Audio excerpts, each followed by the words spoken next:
Hello, Minnesota Twins fans. My name is Seth Stowes of Twins Daily, welcoming you to a new week. And with that, a new Twin Spotlight. We had 3 last week, and we're going to have at least a couple this week. But looks like there will be also an off-season live this week. So be sure to check twinsdaily.com for more information on that. You may be watching this on Twins Daily Twitter, on Facebook, or on YouTube. Feel free to participate throughout the show. Ask our guest questions or send congratulations or comments or whatever you like. But with that, let's get to know our Twin Spotlight tonight. And I even put the right date on here this week. Our spotlight this week is on Twins minor league outfield prospect Max Smith. He was a Twins draft pick in 2019 out of UNLV. Had a very strong showing in his pro debut last, 2019. At Elizabethton, and obviously was looking forward to a big 2020, likely in Cedar Rapids, but things kind of went a little weird. So with that, let's bring in our guest to the show, Max Smith. Max, how are you? Good. How are you? I'm doing well. Thank you very much for joining. I appreciate it. I got to be honest, as a former, I guess I played a little bit in college, position player, I've been talking to way too many pitchers, so it'd be good to get back and talk to a hitter again. So want to just kind of start at the beginning, as we typically do, and just kind of ask you where your love of baseball kind of came from, or love of sports. I know you grew up in Arizona. Take us back to your I guess formative years. Yeah, so for the most part, growing up in Arizona, I always played baseball from an early age, and I grew up with a bunch of guys who stayed in the same. We played Little League, high school. We played all throughout. So that's kind of where my love of baseball came, and it wasn't even the love of the game exactly. It was just being around the guys all the time, just growing up with the same friends, and getting to do that. So that's what really made me love baseball so much, and yeah, still doing it. Thankfully, I love it. Yeah. Well, and if I did a little research on you previously, it sounds like not only were you a star in the baseball field in high school, but on football too. Tell us a little bit about your football career in high school. Were you what positions did you play, and yeah, are options for that for you as well? Right. I played running back and linebacker. Not too many options. I always wanted to be a baseball player in college if I was to go to college for a sport, but football was great because it taught me, I lifted at an earlier age than other baseball guys did. So I got to experience that. And just the teamwork aspect of football, too, is a lot different from baseball. But, yeah, I mean, I didn't have very much looks because I kind of just didn't, I didn't want to do that for college. So it ended up working out, but I enjoyed it, and it taught me a lot of stuff. So. Did you participate in other sports then besides football and baseball, or other extracurriculars in high school? No, I golfed as a hobby. I still do. I love golf. So yeah, but other than that, just baseball, football. So take us, to your baseball team. Were you a good team? I imagine in Tucson, you're probably playing big schools, and the baseball is pretty strong in the Southwest. So yeah, what was your high school time like? My senior year, we actually won the state championship. So we, I think, only lost 2 games. I think we went 32-2 or something like that. So we had a lot of strong guys in that team. My roommate, actually, my best friend Nick Ames, he went to UNLV with me, and he actually plays for the Detroit Tigers organization as well. So it was him, and then a couple guys. Eric McGellis, he played at University of Utah. A lot of guys ended up going to the next level on my high school team. So it was good to be around a good atmosphere of players to, help grow and stuff. I imagine even before college, you probably had some good coaching or some mentors that, helped you get to that point. If you want, feel free to name a couple, but, again, what was that core, that kind of brought you to the point where you did have the opportunity to play in college? Mm-hmm. So, I mean, it was always, guys pushing each other all the time, ever since Little League. Because in Little League, we made it to the state championship when we were, 12 years old, and it was all fun then. And then as you get growing older, the team camaraderie that we had back in high school was unmatched. And it took us till our senior year. We finally got the right coach, and he really pushed us to that next level. And so that really just pushed us to the next level to take it to the state championship. And we were a good team, and it was a lot of fun. And it really helped me too with, recruiting and stuff going into college, because a lot of good guys on that high school team brought a lot of coaches. And, my roommate now, Nick Ames with the Tigers, he went to UNLV, so he got recruited and I got recruited, and ended up working out really well. So talk me through that recruiting process. Did you have a lot of options? Like you said, you had a lot of good players. So like you said, there were coaches there. Were you talking to coaches? Were your coaches talking to coaches for you? What was kind of, that process for you? Mm-hmm. So it was actually pretty funny. So growing up, I was mostly a pitcher, actually, growing up. Really until my junior year summer, going into my senior year, is when I really was like, I want to be a hitter, because I always thought I was a really good hitter growing up. And so it was on a summer ball team. There was a scout team, the Dodgers in Arizona. And luckily, those coaches, they're mostly from Phoenix. They had a lot of connections, and we played in those big tournaments in Phoenix. And he stuck me in the lineup, the coach did, and I, for some reason, just took it and ran with it and did really well. And it was funny because that summer I actually had an arm injury, so I wasn't able to pitch. So I really just DH'd that summer. So I got recruited to UNLV just as a hitter, and they never see me play in the field. They just saw me hit. So it ended up working out really well for me, luckily. Worked out very well. Did you play like in the area code games or perfect game, or what was your summer like? Were you in that national, I don't know, I always call it the national circuit, but I mean, there's so many different leagues. Yeah. Point. Yeah, in Phoenix, I mean, there's tournaments all the time, obviously, in Phoenix. And I was never part of area codes. I never got invited to that. I always felt I kind of had a chip on my shoulder. I always wanted to get better. And just being at those showcase tournaments in Phoenix, the fall classics and all that stuff, that really helped me, get my name a little bit on the map so I can play Division I baseball at UNLV. So, but other than that, no, because I played football in the fall as well, so I had to miss a lot of baseball opportunity as well. And but a lot of college coaches, they love the fact that you play two sports, So if you're a kid playing football, and I don't like when coaches tell you to choose one or the other. I think it makes you just a better athlete all around, and it'll help you in the long run. So, yeah. That's a good point. I'm glad you brought that up, because, I've talked to a lot of the Twin Scouts, and, they definitely don't like single sport players either. Not that they don't like them, but they do like the guys who are rounded and have played multiple sports. And, you also have to just rest some of those for instance, you said you did a lot of pitching. If you'd have done that year round, that wouldn't have been good. Probably not. No, I got hurt in high school, like my junior year. I hurt my elbow a little bit, had to take a lot of time off, and that's when I really focused on hitting. And that's obviously how I got recruited and everything. So it worked out really well. But yeah, year-round pitching, year-round anything, in my opinion, can be damaging to the body. Eventually, you're going to have to take a break. There's been times where you take long breaks and you come back stronger and better than ever, focus in the weight room rather than your swing or throwing and all that stuff. So, yeah. Tell me, what were your options out of high school, and what made UNLV the right choice for you? I was getting recruited by San Jose State, Grand Canyon University, and UNLV. And honestly, Nick Ames committed to UNLV, my best friend growing up, and as soon as he committed, it was kind of like, okay, he likes it, I'm gonna like it. So that he was the reason. And the facilities were great, the coaches were great, they loved me, they gave me every opportunity to succeed. I was lucky enough to have a pitching coach in Greg Maddox as well. So he also gave his insight on things, how pitchers' minds works, or how they work and everything. So that also helped, definitely. It's not a bad name drop, right? Yeah. Has he been part of that program for a while?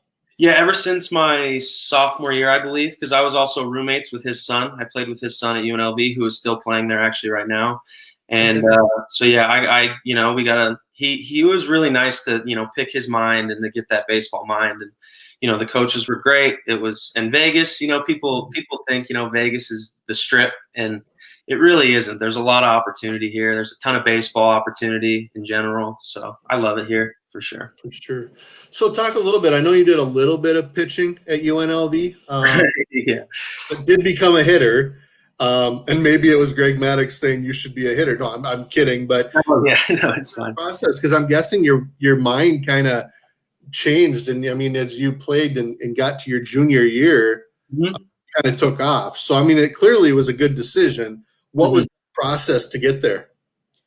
I mean, college was a huge step for me from high school, hitting wise for sure. I was always a pitcher at heart in high school, but I knew I was a better hitter, and I always wanted to get better at that. And it took me a few years to kind of take it into my own hands and be like, I need to really, if this is what I want to do, I need to really focus and work harder than I am now. Because freshman year I hit, I think, 180, didn't hit good. Sophomore year I think I hit around 200, which isn't good at all. And it came to a step where it was like, is this really for me? I need to step up and really, do some things to get better. And junior year, we had a really good group of guys, and that pushed me as well. They always pushed me, extra cage work, extra, anything, and a good set of coaches and they gave me the opportunities too. The coaches did. So I'm really lucky because, after 2 years of not performing, they could have easily just been like, he's done. We don't need to have him start, or, they could have easily just dropped me there. But they gave me opportunities, and I kept going and kept pushing, and luckily I had a good junior and senior year. So. Well, I was going to say, I see the numbers right here. That junior year, just to put those out there too, 313, 389 on base percentage, 535 slugging, 923 OPS. So that suddenly is pretty good. Yeah. Also, 16 doubles, 4 triples, 9 home runs, which means, I don't know if it's the weight room stuff, it's just maturing, but you added a little bit of power there too. Is that how you describe yourself as a hitter? I would say so. A gap to gap power hitter, who I do try to put the ball in play, but I want to do damage for the most part. I'm not trying to hit ground balls and beat them out. I'm not a speed guy. It's never how I've been. So, yeah, no, that's what I've really been working on is the power numbers, getting the ball in the air. And I'm still working on that to this day. So. And then, not drafted after the junior year. I'm guessing a lot of the scouts wanted to see a second strong season, and you did put that up, hitting 286, 12 doubles, 7 home runs, and also again 16 doubles, 10 home runs, and again played pretty much every day. Yeah. I think is a big part. So tell me a little bit about your senior season, getting the opportunity to play again, taking another step. And then I'm guessing you start hearing from some scouts there at some point as well. Mm-hmm. Yeah. We had actually a lot of scouts because I played with another kid, Bryson Stott. He went very high in the draft. He was a first rounder. He's with the Phillies now, and so it helped me get looks from scouts. We had scouts at just about every game, and I took that senior year and kind of just really wanted to do what I did my junior year, but better. I really did, and luckily I also got my degree, so that was nice as well to get that done with. So, but yeah, I just wanted to work hard and whatever happens, happens. And luckily the Twins took a chance on me, So let's stay with that for just a minute. You got your degree. One, what's your degree in? And two, how challenging was it to be a Division I athlete and still really finish in 4 years? I got my degree in kinesiology, so study of body movement and all that stuff. I could, look into athletic training. I could do stuff like that. So I wanted to keep it focused with athletics and stuff. And it was really tough, especially my senior year. I had a really tough year. I had most of the higher level classes. So my senior year was brutal, but I'm glad I got through it. It was a learning curve for me. It was really tough. But 4 years, yeah, it's as a Division I athlete, because you're on the road Friday, Saturday, Sunday, and then sometimes you're on the road during the midweeks. It's you just miss a lot of class, and you have to try to keep up. And luckily, I was lucky enough to have a really good academic advisor that helped me out whenever I could. I met with him a lot, and it was tough, but I'm happy it happened. It was a good experience for me. All right, that's the voice of Max Smith. If you're listening on the podcast, if you're watching, that's Max Smith, Twins outfield prospect. And let's talk a little bit about that. But first, if anyone does have any questions, if you're on Facebook or YouTube, please feel free to send them in, and we'll be sure to ask them as well. Draft day. What were you expecting? What were you hearing? Let's start with those. I mean, were you hearing you had a chance to get drafted, or was as a senior, it's hard to know? Yeah. It was. I was hearing some things from a few different teams, but I really had no idea when. I didn't know. Yeah, by who. it was kind of all over the place. And I knew I wasn't going to be a first day guy, you know, first, second round guy. I knew that wasn't going to happen. You know, senior signs have a little bit differently. But you know, as the draft rolls on and keeps going, you're just like, is it going to happen? You never know. And you know, the Twins, which is funny, I never really talked to the Twins that much during the whole process. And I get a text, and he was like, "Hey, I'm pushing for you here." And it was later, but I am so grateful for the opportunity they gave me, because all of a sudden I'm seeing it, and my name pops up, and it was something I'll never forget, because it was nerve-wracking. Definitely, that day was just nerve-wracking, but I'll never forget that day. And I mean, were you in Vegas? Were you with family or teammates? Or describe, you know, where you were, and I mean, were you watching it online or trying to not think about it? I mean, I've heard so many different responses for how to draft day. Yeah, so my mom was she was off seeing my grandma, so it was just me and my dad. And I remember my dad's just cleaning the house. He's just like, he doesn't know what to do with himself. And I'm the same way. I was just walking around just sweating. I was nervous. It was like, I never knew, you know, because I don't really know what I'm going to do after baseball. I think I'll be okay. I have a degree. I'm excited for the future, but you know, you want to play baseball for as long as you can. And you know, you want to keep that lifelong dream going. And so as the day rolls on, I'm pacing around the house. My dad's pacing. He's just like, I don't know what's gonna happen, you know. And I'm just like, shut up, Dad, you know. Like, but it was thankfully, yeah, the Twins took a shot at me, and they've been nothing but great to me so far. And your mom probably came home and wondered. She's probably never seen the house so clean. Yeah. Oh, exactly. No, she didn't. She came home and, what's going on here? But it was awesome. Oh, that's fantastic. Real quick, who is your area scout? That's actually a good question. I don't really remember who it was, because I didn't. I swear I didn't meet with him before. He met with another guy on our team, and then other than that, it was I honestly forgot. I'll have to look that up real quick. That's my fault. I apologize if he sees this. I know. I feel like I should have it in front of me just to save you here. I thank that man. I thanked him for drafting me, but I honestly forgot, to be honest. Jeez. So what was the process then after you got drafted? You know, how long was it before they communicated with you, and how long was it before I think you would have headed to Fort Myers to sign, right? It was literally, I think, 2 days. So I saw my name pop up.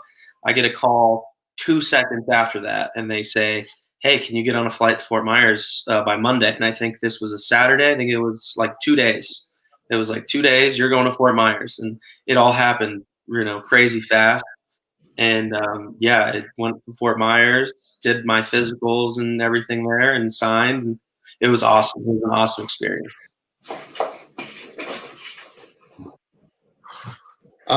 Sorry about that. I got to unmute. My follow-up then is, did you just spend a couple of days there? I assume like the physical kind of stuff you signed, but was it about 2 or 3 days later you made that epic trek up to Tennessee? Yes, and actually I got to Tennessee. I forgot to mention, on the Fort Myers flight, I was actually a day late because I stopped in, I want to say, Dallas, and there was like a tornado. And so they canceled my flight, and I was at the airport until about midnight, had to get an Uber to a random hotel that they booked for me. And then I had another flight in the morning right to Fort Myers, like at 7 in the morning. And it was just a debacle. And I'm just like, oh my God. And I was one of the only people to get in so late, or a day later. So I ended up signing a day later because I was a step behind everybody. So that was stressful. But yeah, I did all that. We, worked out a few times, got to stay in shape. And then we went, I think it was only a few days after that, we took that, epic bus trip to Elizabethton, which was interesting, that place. Yeah. Everybody loves that story. Well, and honestly, I mean, with your whole story, you go to UNLV, you don't get a lot the first 2 years, you take off, you're a late round senior. I mean, it wouldn't make sense if it was just a smooth transition. Yeah, exactly. Nothing's been smooth, but I'm thankful for it. It's been a good ride so far. Yeah. So tell me about Elizabethton. I mean, again, when I've mentioned this to people, it's usually pitchers, but I mean, you got to play for Ray Smith, who's been in the Twins organization for 45 years or so, Yeah. and played 3 years with the Twins and has coached forever. Jeff was a Twins draft pick prospect and got traded and spent 17 years in the big leagues. He's your hitting coach. I mean, Yeah. that's a nice little indoctrination. I mean, sure, not Greg Maddux, but these guys are pretty big. Oh, no, yeah, they were awesome. Yeah, no, Jeff Reed was he helped me a lot with with my hitting and stuff. But the best part about I love them, which they once you got there, they just wanted to see how you played, and they kind of just let you do your thing. And if they just suggest things, but ultimately it was your career and what if you want to take the next step, you need to work and do other things, and they gave great suggestions, and that's what I love. They just let you play your game and enjoy it and have fun. And Elizabethton was an interesting experience for me. It was definitely different scenery than what I've ever been used to.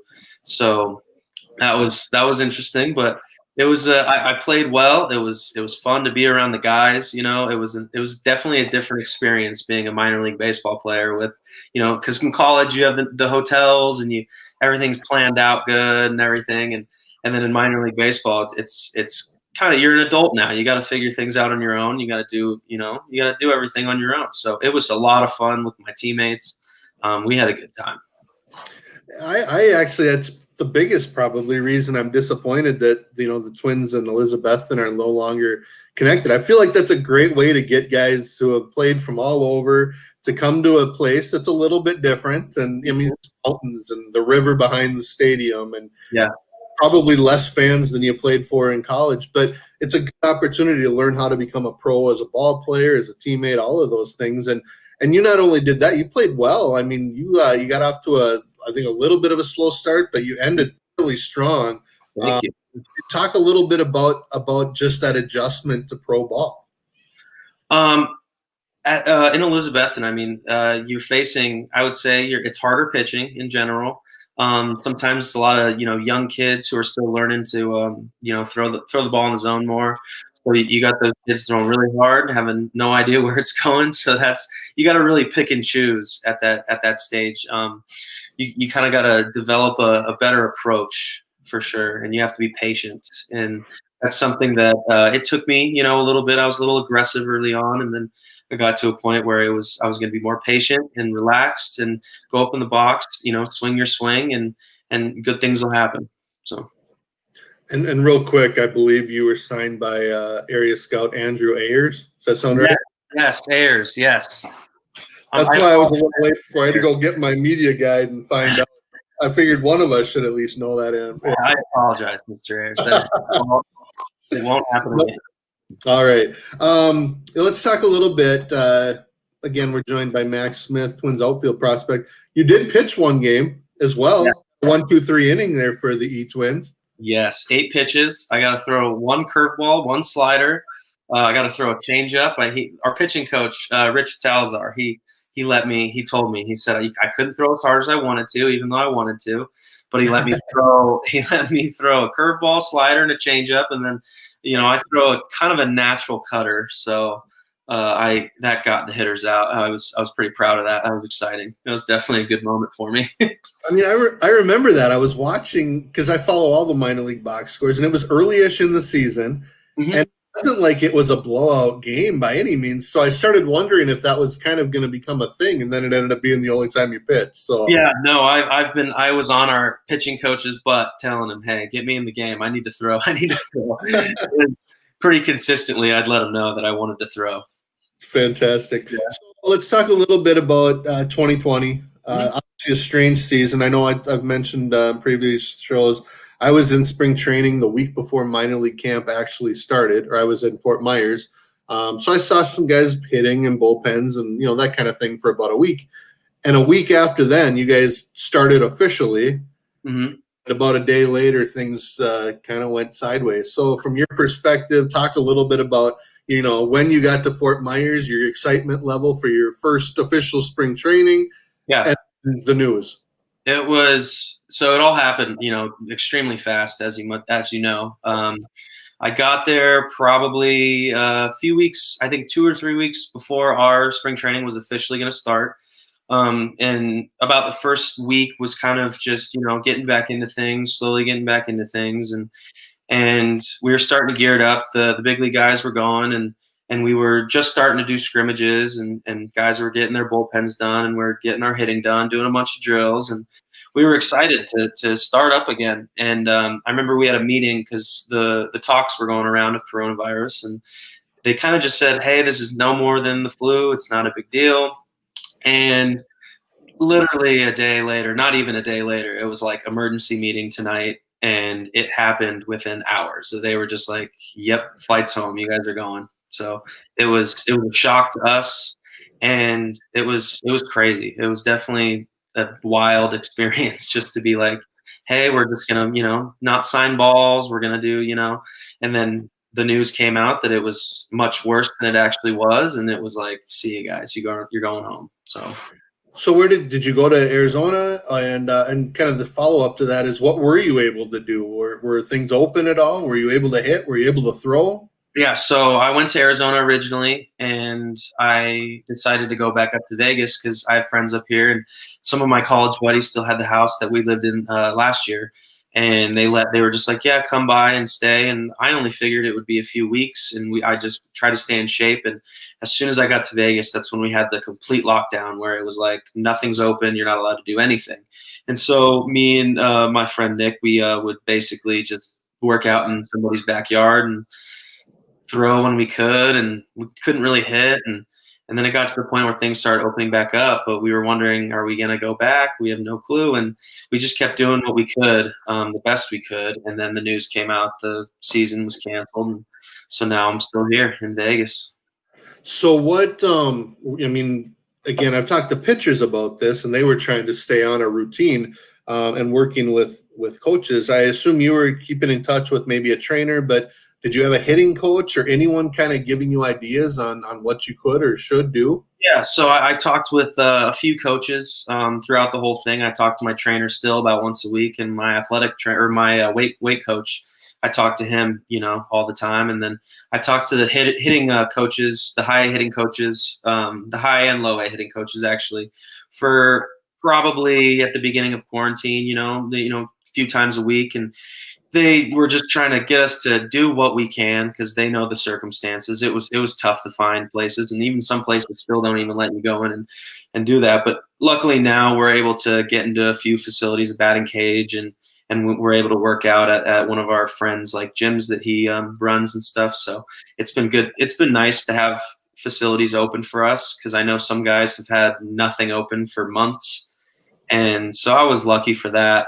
But yeah, I talked with the hitting coaches, and they give me suggestions. I was sending in video for a while, actually, for just about the beginning of quarantine-ish. They were just giving me hitting tips and giving me drills to work on, and just small stuff to keep getting better at as much as you could. But yeah. And I know it was, I think last week we found out that minor league camp this year probably won't start until the end of major league spring training. So minor league season will start probably a month late, but then go into October, at least according to the current plans. Mm-hmm. So what does that mean for you? Does that change anything? Or are you just whatever you would normally be doing on January 11th, you're just going to go with it? And also I realize it's different for a hitter than a pitcher. It's not like you have to control it, so to speak. Yeah, so I'm just going to keep doing what I've been doing, which is there's a lot of pro guys that live out here in Vegas, a lot of minor league guys. And so a lot of us get together and, do what we can to stay in shape and do what we can. It's been tough, but yeah, we'll see. I'm just going to keep doing what I can, maybe have to get my lease extended here at the apartment I'm staying at, and just keep doing what I can. All right. Last question. I'll let you go here, but talk a little bit about what you do away from the game, away from baseball, what you enjoy doing, maybe hobbies or video games or Netflix or hunting or whatever it happens to be. I hear it all. So yeah, I would say video games and golf. I love to golf. I absolutely love it, and I do it whenever I can. And I actually work like a little part-time at a golf course here in Vegas, so I get to golf, when I can, I do it. So I love the game. It's a good game because it's a mental battle within yourself. You're a competitive person, or I'm a competitive person, so I always try to get better, whether it's baseball or golf or just life in general. I'm trying to always get better. Awesome. Well, thank you very much, Max. I really appreciate you joining. I think it's been a lot of fun. And, again, normally I've been down in Fort Myers for spring training. I don't know if that'll happen this year, but hopefully I'll either see you in Cedar Rapids or somewhere this year. Who knows? We'll see. I'm just excited to get going again. Yeah, well, I'm excited for box scores and everything. I would like some sort of return to normalcy. So, again, thanks for joining. It's been a lot of fun kind of getting to know you, and definitely appreciate it. I also thank everyone who's listened or will listen, whether watching live on Facebook, Twitter, or YouTube. And also, this will be available on the Twins Daily podcast, and you can listen or download that wherever you get your podcasts from. So, with that, we'll be back, I think, with an off-season live on Tuesday and another Twins Spotlight later in the week. So with that, I appreciate you, Max, and everyone. Have yourself a great night and go Twins. Thank you. Appreciate you for having me.